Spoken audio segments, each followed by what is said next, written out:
Olá, sejam bem-vindas a mais um Conexão Feminina, o programa pensado para você que gosta de estar por dentro de todos os assuntos relevantes, onde nós tratamos esses assuntos de forma rápida e dinâmica através de um bate-papo agradável e descontraído. Eu sou a Mariluze e esse é o Conexão Feminina.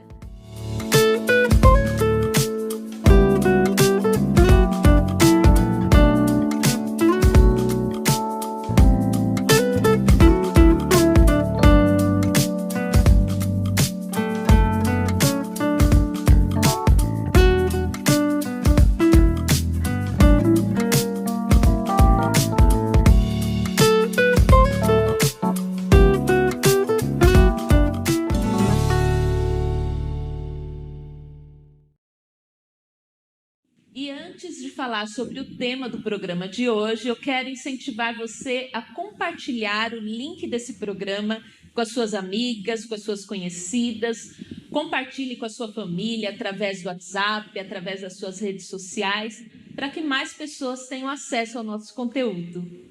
E no programa de hoje nós vamos falar sobre saúde emocional. E para falar sobre esse assunto, nós convidamos ela, que é psicóloga, especialista em perícia psicológica, atendimento clínico de crianças, adolescentes e adultos. Ela faz parte da equipe da Secretaria de Capelania Prisional e do Ministério de Vida Pastoral da Igreja Adventista da Promessa. Nós estamos aqui com a psicóloga Rubenita Souza. Seja bem-vinda, Rubenita. Obrigada, Mariluze. É um prazer estar aqui com vocês, participando. Na verdade, é um privilégio, né, poder estar participando desse programa com um assunto tão especial, né, e tão atuante, tão atual como esse. O privilégio é nosso ter você aqui com a gente. Bom, Rubenita, na semana passada, a revista O Clarim realizou uma enquete nas suas redes sociais, onde foi perguntado sobre ansiedade. E o resultado no resultado da enquete deu que 80% das pessoas que votaram disseram que se sentem ansiosos, sendo que 82% disseram que já se sentiam ansiosos mesmo antes da pandemia. E 58% dos votantes não fazem uso de tratamento para ansiedade. Então, diante disso, eu gostaria de começar perguntando para você o seguinte: a ansiedade é um dos sentimentos relacionados à saúde emocional, né? Um tema que nunca esteve tão em alta como agora, né? E a grande maioria das pessoas concorda que é um tema muito importante. Mas ajude-nos a entender o que é saúde emocional e qual a relação da saúde emocional com a ansiedade. Bom, muito bem. Né? Saúde emocional nós podemos entender como um equilíbrio das funções psíquicas, né? Como memória, atenção, consciência, juízo de realidade, então, quanto eu avalio essa realidade. E a ausência ou prejuízo em algumas dessas áreas, eu posso interpretar como um comprometimento da minha saúde emocional. Então, não posso achar que, porque, de repente, num contexto geral, as coisas estão bem, aparentemente eu estou bem, que de fato eu esteja. Ou seja, a ausência da doença não significa saúde, né? A saúde está nesse conjunto que faz com que eu consiga gerenciar minhas emoções de uma maneira equilibrada.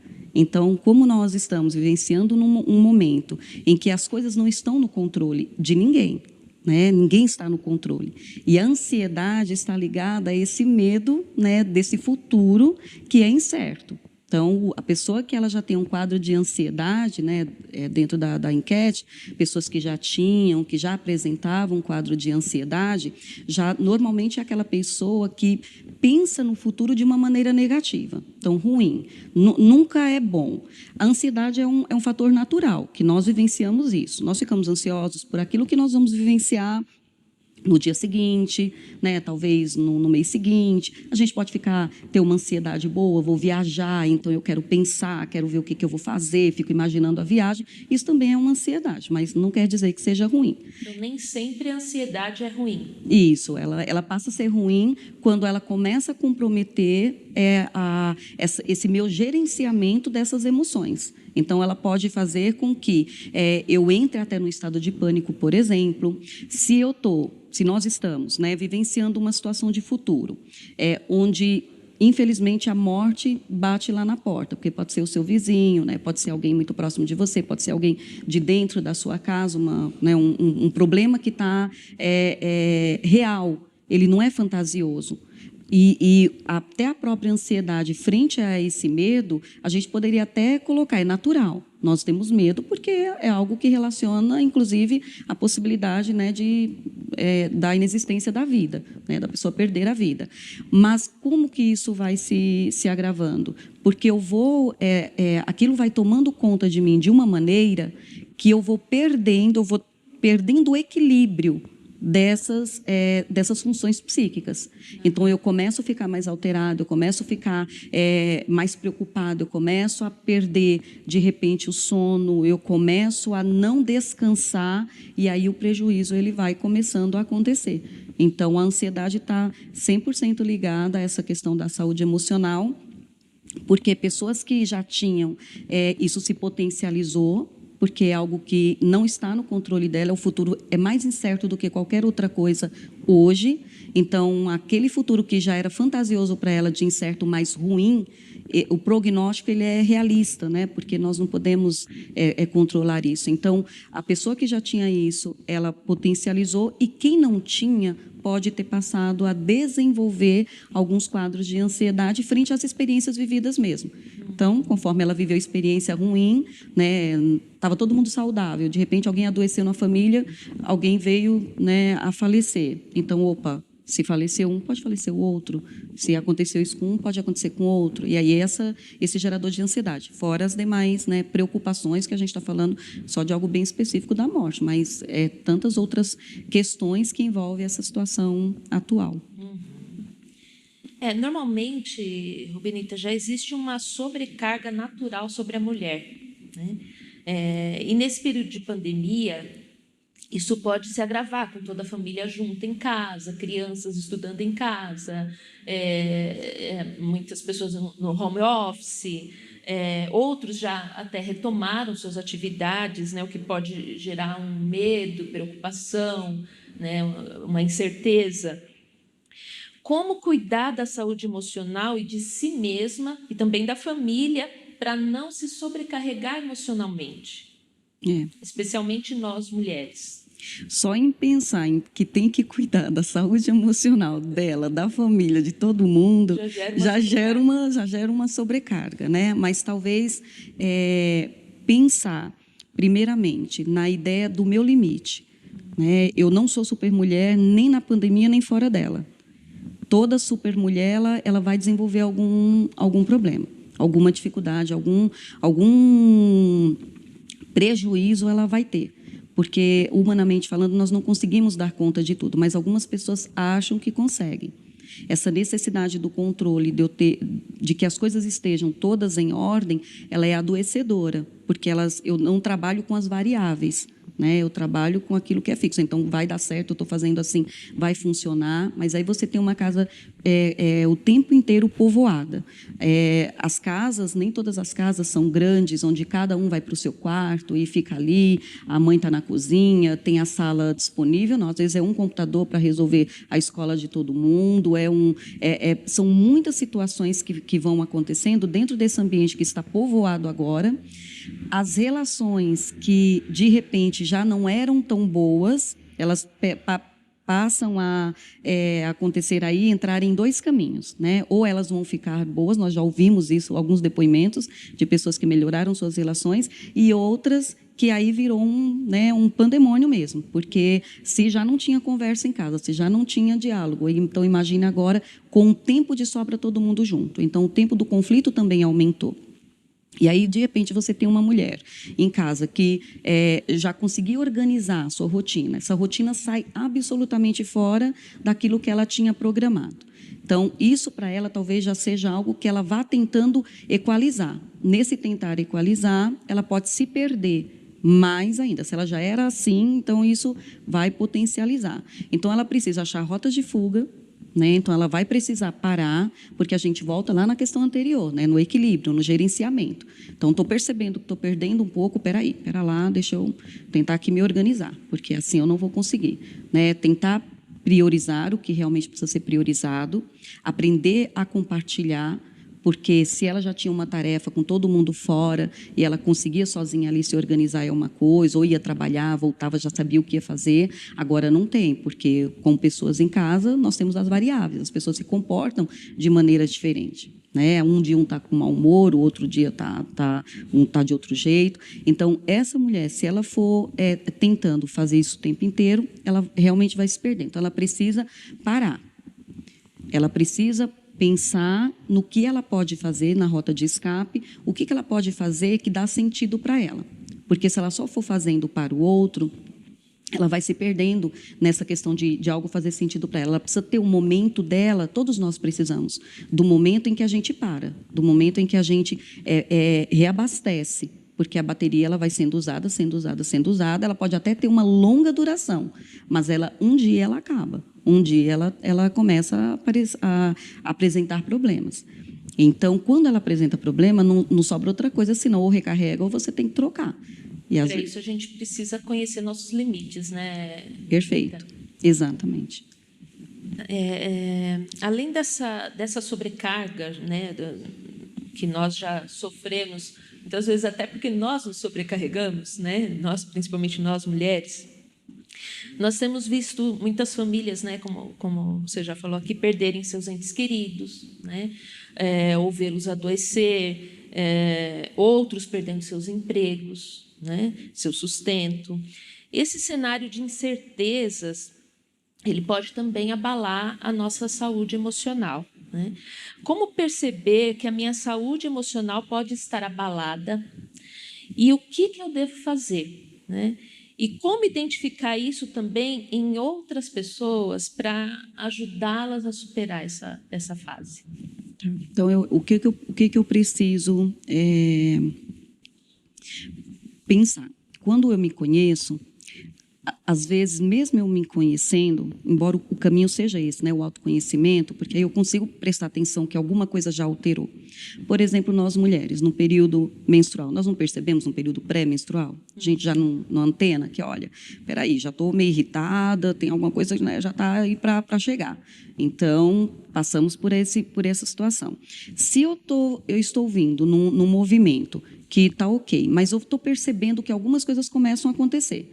Por exemplo, estou perdendo o sono, estou mais agitada, já levanto preocupada, não descanso, eu quero parar, às vezes eu até paro, mas a minha mente não para, ela fica ali trabalhando, demoro a dormir, estou com o meu humor mais alterado do que o de costume, estou mais irritadiça ou estou mais chorosa. Às vezes, que quando vem o estresse, quando é muita sobrecarga, a mulher extravasa no choro, né? Ela chora. Às vezes está perguntando por que está chorando, está acontecendo alguma coisa? Não, mas ela está com uma sensação ruim, está sobrecarregada, está se sentindo sem forças. Então, isso são situações que a gente percebe em nós e no outro não é diferente. Uma mudança de comportamento, né? Ou ficar calado demais, ou até falar demais, mas no sentido de esbravejar, perder mais a paciência. Só que a gente precisa, assim, é até um pouco difícil, porque tem um contexto acontecendo, né? A gente está falando tudo isso dentro de um contexto. Isso, por si só, naturalmente, já é algo que você pode observar no outro. Porque mesmo eu me conhecendo, pode ser que passe desapercebido. Então, o outro, às vezes, me sinalizando, nossa, mas você está tão estressada, né? Você está tão mais irritadiça, eu estou vendo você mais agitada. Porque, às vezes, a gente percebe até uma agitação e a gente pensa que é uma coisa, ai, nossa, a pessoa está tão animada, né? Ela está fazendo um monte de coisa, corre para cá, corre para lá. Essa agitação, às vezes, pode ser já uma questão da ansiedade. que ela não para, ela não sossega. Às vezes está até recebendo uma visita, ou tá, né, no caso, tem alguém, ela não está sossegando ali, ela não sossega, ela não para, ela não aproveita aquela situação. Então, é algo que eu percebo em mim, mas pode passar, né, sem que eu realmente atente. Aí o outro pode me ajudar a fazer isso. A pessoa pode fazer eu me tocar que tem alguma coisa que não está no lugar. Como nós falamos das funções psíquicas, então elas são os pontos, né, chaves que a gente começa a prestar atenção. Olha, eu era boa de memória, mas estou muito ruim de memória. Eu ponho uma coisa no lugar, eu não consigo lembrar onde é que eu coloquei, e às vezes até uma pessoa organizada, né? Até, sei lá, já ouvi vários casos da pessoa querer colocar vinagre na água do café, né? Por quê? Porque está com a atenção comprometida, né? Tem algo povoando ali a mente, então isso vai comprometendo as ações. Então vai percebendo, na verdade, no dia a dia, nas coisas simples do dia a dia, que se fazia de um jeito e que agora está acontecendo de uma outra forma. Então, são sinais que ficam mais evidentes. É que tem coisas que não caminham com essa, né? Às vezes aquilo nem sempre está tão evidente. Então, às vezes eu estou vendo alguém mais quieto e pode ser um momento de reflexão da própria pessoa. Sim. Né? Por isso que eu estou falando dentro do contexto, porque é a mesma coisa quando a gente quer, dentro de um contexto, por exemplo, de luto, que a pessoa fique bem. Né? Nossa, mas ela está muito fechada, ela vai estar fechada, ela está no momento em que ela está pensando, ela está reflexiva, ela está curtindo, né, o luto. Então, eu tenho que, ao mesmo tempo, abranger, mas eu preciso contextualizar isso aí, para eu não imaginar. Tá? Uma pessoa que está dentro de casa todos os dias, 24 horas por dia, sem poder pôr o nariz lá fora, uma pessoa vai estar mais tensa. Mas qual o grau dessa tensão? O que está povoando a mente dessa pessoa? É aí onde eu vou percebendo. E a gente vai falar também sobre buscar tratamento. Né? Que, especialmente no meio cristão, nós ainda encontramos uma certa resistência em aceitar que o cristão também adoece, né? Que precisa de ajuda, de especialista na área da saúde emocional. Na verdade, há uma dualidade, né, entre fé e ciência. Né? Ainda existe isso. Como se uma afastasse a outra. Né? Como identificar se a pessoa com problemas de saúde emocional precisa, além do aconselhamento pastoral, né, no caso do cristão, também precisa de ajuda profissional na área?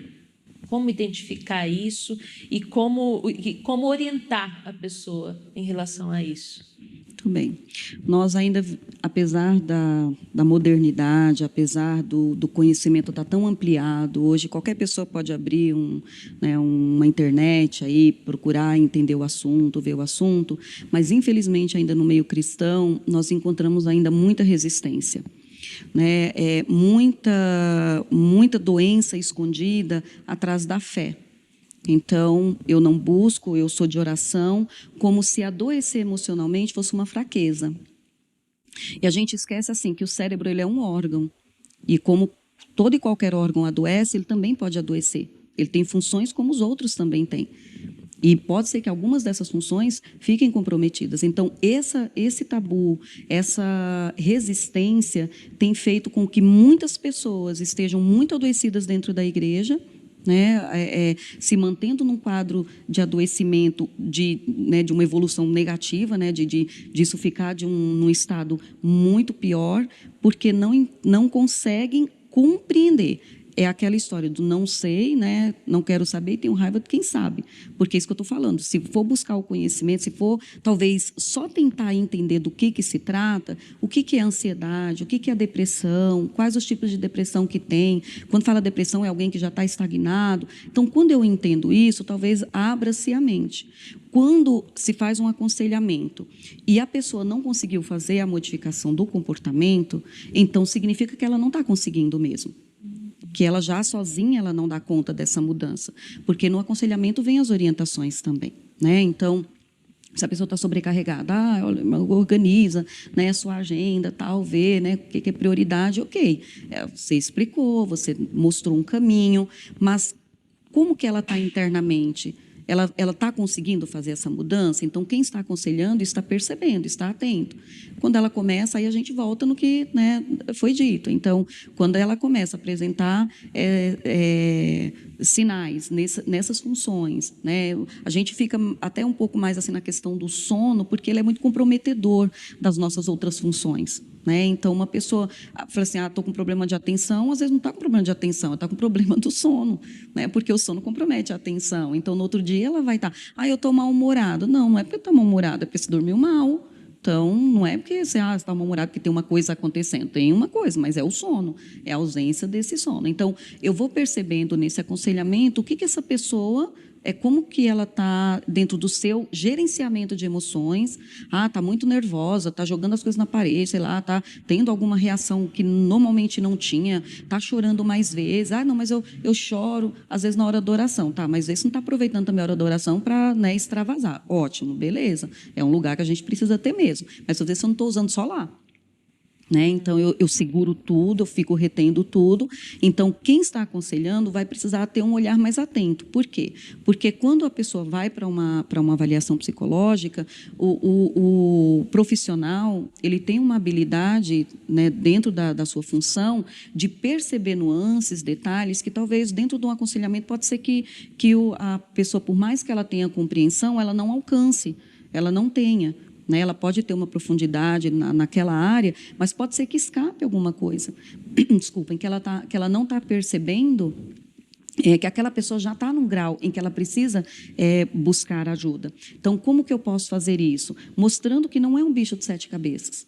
Né? Eu até costumo, quando eu estou indicando alguém para buscar uma psicoterapia ou passar no psiquiatra, falar assim, olha, pensa num clínico. Você vai num clínico, aí você não foi com a cara dele, você não gostou dele, ele não te atendeu direito, ele não respondeu às suas expectativas do que você gostaria, você vai para outro. Deus, você tenta outro. Eu tento naturalizar o máximo possível para entender que é um profissional como qualquer outro, mas é um profissional habilitado para entender as questões emocionais. Então, ele não vai entender sobre osso, ele não vai entender sobre estômago, ele vai entender sobre as emoções, o funcionamento do cérebro, o funcionamento do comportamento, por que esse comportamento está disfuncional, porque, na verdade, no fundo é isso. Né? O gerenciamento das emoções é o comportamento disfuncional. O que não está funcionando, que estava funcionando, não está funcionando mais. Aí é onde eu vou percebendo. Então, dentro desse aconselhamento, e eu penso ainda que o púlpito ainda é o melhor lugar para desconstruir essas crenças. Porque, às vezes, até a crença pode vir até de um pensamento de um líder. Então, se vem de um líder, fica muito pior. Irmã, vamos orar. Né? A irmã está dizendo que está ouvindo vozes. Não, vamos orar porque é espiritual. Ok, pode ser sim. Pode ser algo espiritual. Mas é um indício de que alguma função está fora. Porque juízo de realidade já está meio comprometido ali. Então, não, mas eu sei que eu ouvi vozes e eu sei que é algo que não é... Tá, e a pessoa está tentando equilibrar, mas está dando sinal. Então, eu vou orar, vou. Se der tudo certo ali na oração, beleza. Então, ok, tratamos da parte espiritual. Mas aí vamos, então, entender como é essa pessoa, de que quadro que ela vem, porque a gente herda, né? Questões emocionais a gente herda. Então, pelo menos temos uma predisposição, tá? Não quer dizer que todo mundo, uma mãe foi depressiva, eu vou ser depressiva, mas eu tenho, né, uma predisposição, talvez até forte para isso. Então, eu preciso olhar na minha história, da minha família, se não tem casos, né, de psicoses, né, que cindir com a realidade. Então, opa, peraí. Né, e, de repente, começo a ter apresentar alguns sintomas, ver coisas, né, tal. A gente, por isso que fica difícil, às vezes, o tabu vem daí. Para assim, irmã, mas você tá misturando né, as estações aí, né? Porque quando se trata dessa parte aí meio sobrenatural, é espiritual. Nem sempre é espiritual. Porque pessoas com casos de esquizofrenia, elas criam cenas, elas veem cenas e não é espiritual. É toda uma disfunção cerebral que corresponde, que faz com que ela veja as coisas dessa forma. A gente tem casos de pessoas com uma disfunção no cérebro que ela pode ver 2 pessoas, Então, porque está afetando a visão, né? Então, olha, não é muito complexo, né, o cérebro para a gente. Só um profissional da área da saúde mesmo, né, para poder identificar se a pessoa de fato até está doente, né? Porque talvez não seja nem tão grave, né? Mas aí, com a busca de uma ajuda profissional, é que a gente vai saber se é uma questão até de que precise medicação, né? Porque algumas pessoas precisam de medicação, né, para o tratamento, né? Outras talvez não precisem. Isso. Né? Mas aí a importância dessa busca aí por uma ajuda profissional. E a medicação, você tocou no assunto importante, a medicação é outra questão. Porque a medicação, as pessoas já partem do princípio, elas já criam uma resistência, porque é algo que elas não têm o controle. Então, as pessoas que já têm essa tendência, né, a se autodenominar, né, que se controlam, que não, é só questão de eu me organizar e vai dar tudo certo, então ainda tem mais resistência ainda. E tem uma crença de que, assim, eu vou tomar remédio e eu vou ficar dependente desse remédio para o resto da vida. Toda medicação é uma química. O nosso organismo funciona como uma química, tudo em nós é química. Então, é uma química que vai entrar no seu corpo que vai reagir com a química do seu corpo. Então, eu costumo explicar, às vezes, para um paciente, quando ele tem alguma resistência com a medicação, que é como se, assim, o cérebro funciona com sinapses, né? Ele tem os encontros dessas informações. Quando nós temos essas funções psíquicas que estão comprometidas, essas sinapses, elas estão comprometidas. Então, elas não chegam às informações como deveriam chegar, que é como se fossem duas aranhazinhas, assim, né? Com as pontinhas.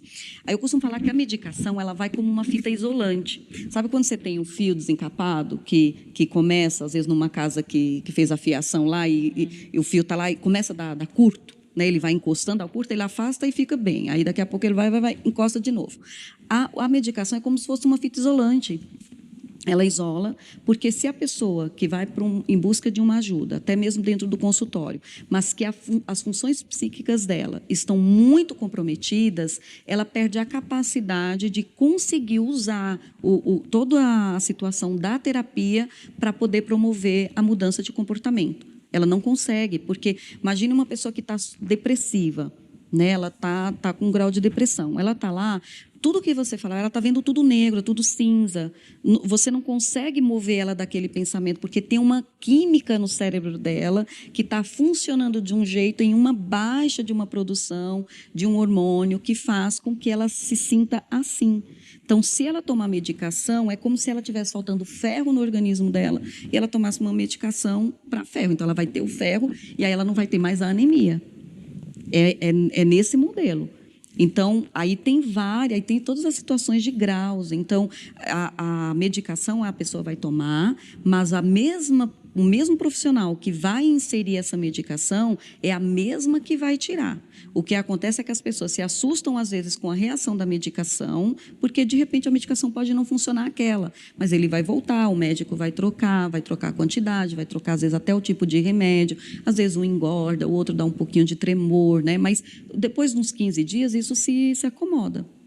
Mas aí ela fica com esse medo. E aí ela acha que ela tomou a medicação 2 semanas, ela ficou bem, e aí ela mesma quer parar. Aí é onde corre o risco, né, de ter realmente um problema mais sério, porque só quem pode fazer a gente chama de desmame, né, é só o profissional. Então ele vai tirando aos poucos para que o seu organismo se reacostume sem aquela medicação. Então, é um assunto assim, muito, muito amplo, mas que assim, é importante, porque a dificuldade, olha, tem pessoas sofrendo com um tipo de depressão, tem 2 tipos de depressão que eu sempre costumo comentar. Uma é a distimia, que é uma depressão leve, que os sintomas dela não é de tristeza profunda, é de irritabilidade. Então, muita gente passa pela vida sendo taxado, né, ou rotulado como mal-humorado, pessimista, né, nada está bom para essa pessoa, ela é muito chata, não sei o quê, porque a distimia não compromete a produtividade, você continua trabalhando. Como a gente... A pessoa é deprimida. E a gente fica pensando assim, mas se ela tem depressão, então ela tinha que ficar, né, tá aí, sem querer trabalhar, desanimada. Não, mas ela é uma pessoa que produz. Mas ela vai porque ela tem que ir. Ela não vai super animada, né, trabalhar.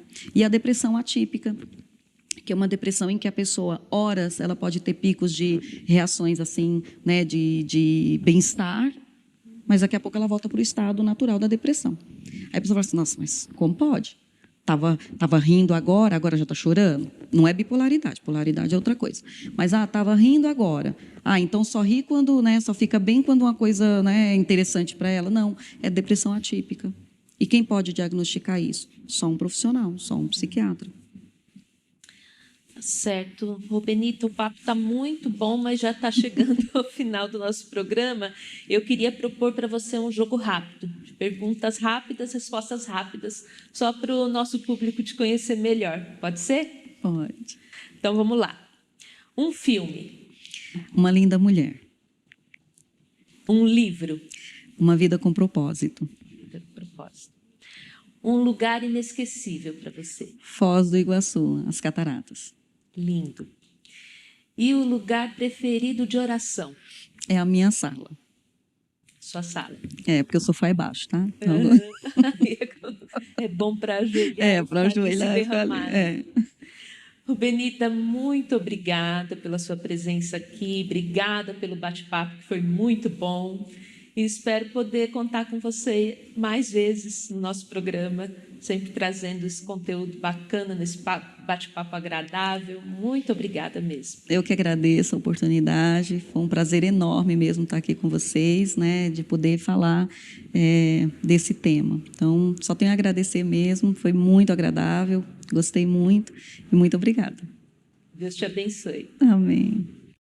John Piper, em seu livro Quando a Escuridão Não Passa, ele diz que é absolutamente essencial que em nossa escuridão tenhamos a convicção de que a mão sábia e forte de Deus nos segura mesmo quando não temos força para nos apegar a Ele.